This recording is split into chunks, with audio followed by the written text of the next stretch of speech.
Hello mga bed, this is your Ate Marge, a day in my life as a content creator na may pangarap. At alam kong hindi nyo ko kilala pero halika, samahan nyo ko sa aking araw.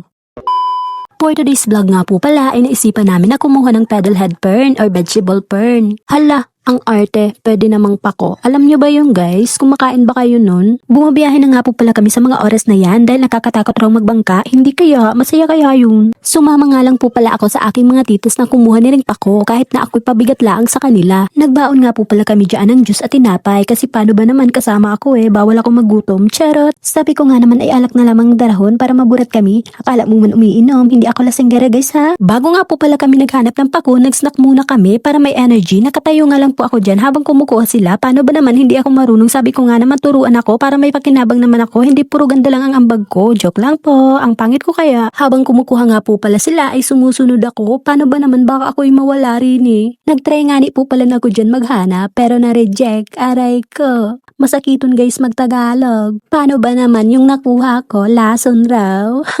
Habang tumatagal nga po riyan ay natututo na ang ate nyo. Kaya ang ate nyo tuwang-tuwa. Sa wakas hindi na-reject. May pakinabang na ang babae na to. Sabi ko nga naman dito sa mga dahon na to ay matulog na. Hala, parang tanga siya. Hanggang dito na lang. Bye-bye, mua. Salamat sa panonood.